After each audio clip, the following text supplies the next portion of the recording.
Hello everyone, I hope कि आप सब लोगों की स्टडीज़ बहुत अच्छे से चल रही होंगी। सो नेक्स्ट पार्ट आ गया है भाई। 160 क्वेश्चंस मैं आपको करवा चुकी हूँ। 161 क्वेश्चन करेंगे हम डीएचएस पंजाब, बीएफयूएचएस एंड हम कर रहे हैं भाई जीएमसीएच की तैयारी।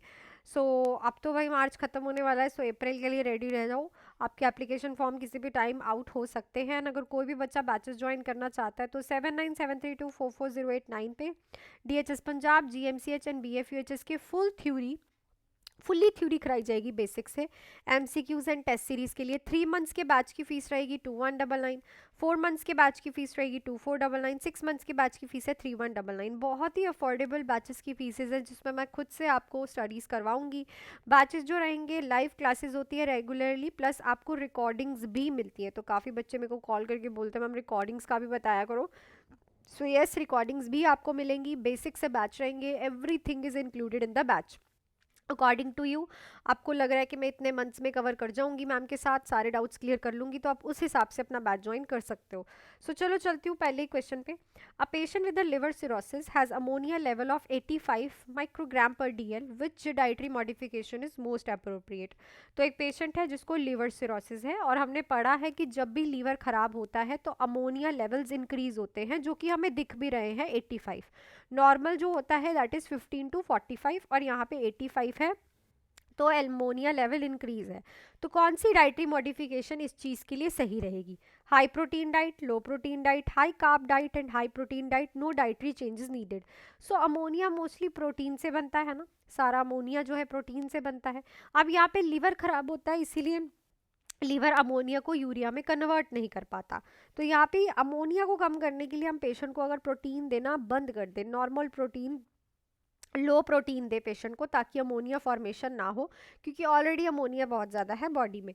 सो यहाँ पे हम पेशेंट को क्या देते हैं? लो प्रोटीन डाइट, जो कि बिल्कुल अप्रोप्रिएट रहेगी और अमोनिया के लेवल को कम करेगी।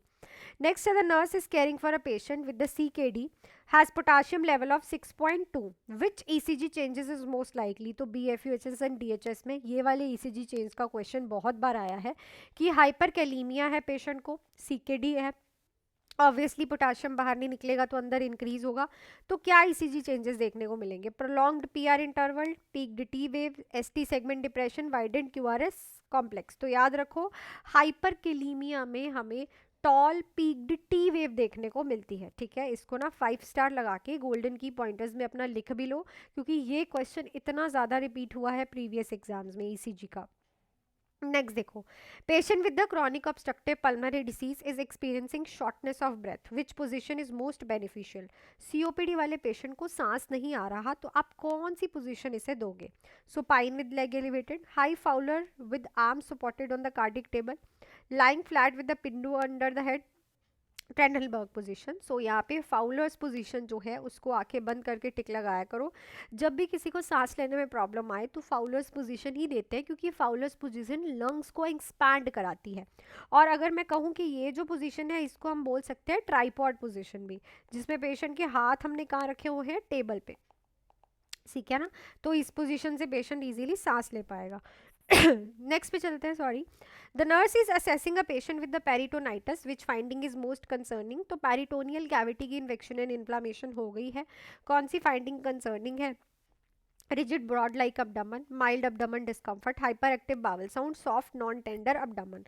सो it's a rigid and broad like abdomen। ये हमें किस चीज़ के लिए शो कर रहा है? कि abdominal परफोरेशन हो गई है। सो परफोरेशन हो रही है तो इट मीन्स ये तो एक डेंजरस कंडीशन हो रही है, तो इसके लिए हमें कंसर्न होना है। नेक्स्ट है, patient with the Parkinson's disease is prescribed carbidopa, levodopa, which patient statement indicate effective teaching.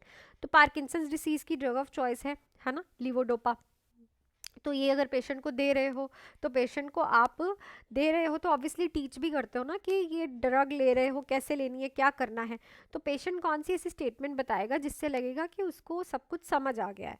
I should take this medication at bed time, this medication may turn my urine dark, I will take this medication with the high protein meal, this medication will immediately stop my tremors। देखो, जिसको नहीं पता इस medication का, सबसे पहले तो याद रखो लिवोडोपा मॉर्निंग में जाती है पेशेंट को, प्लस लिवोडोपा कभी भी हम प्रोटीन के साथ नहीं देते।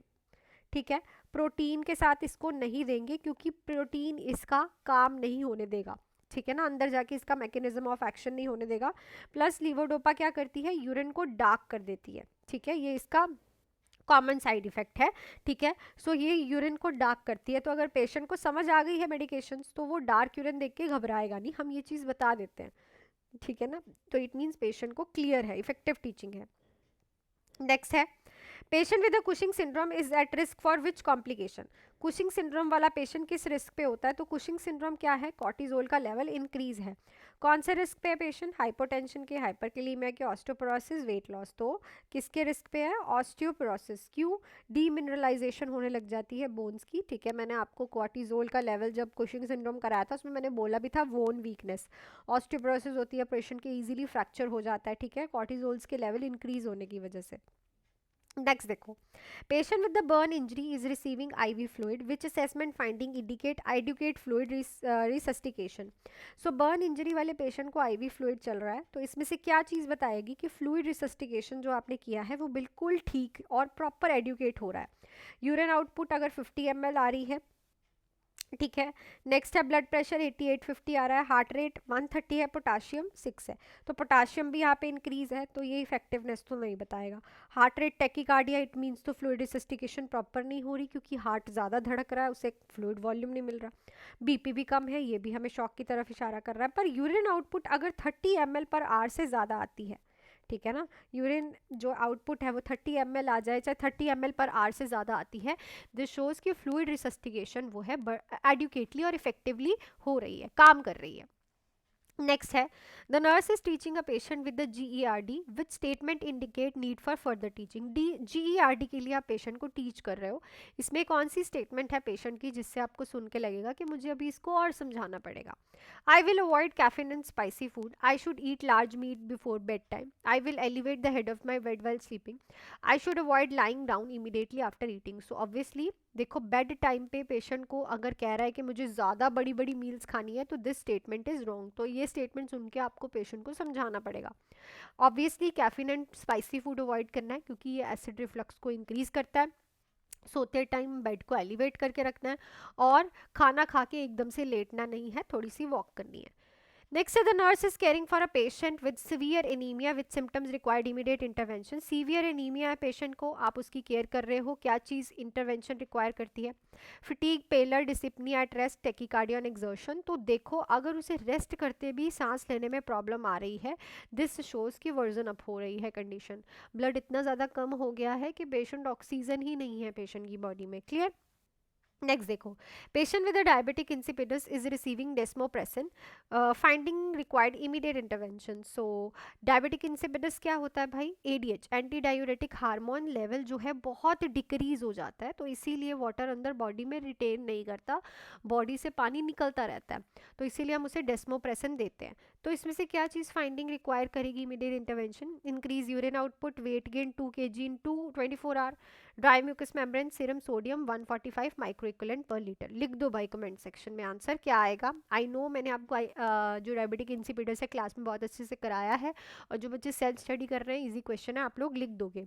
सो जो मैंने कल आपसे आई थिंक कोई भी क्वेश्चन नहीं पूछा था, मैंने आपसे ये पूछा था कि आपको वीडियोस कैसे लग रही है, तो जिन जिन बच्चों ने मोटिवेट करने के लिए मुझे कमेंट किया, thank you so much. And I think आपको क्वेश्चंस आज के अच्छे लगे होंगे बहुत ही ज़्यादा। एंड बैचेस के लिए प्लीज़ डोंट डीले, ठीक है, अगर आप डीले करोगे तो आप ही का नुकसान है। अगर आपको पता है कि आपको एंड में बैच ही ज्वाइन करना है तो 2 महीने में आपका सिलेबस कंप्लीट नहीं होगा।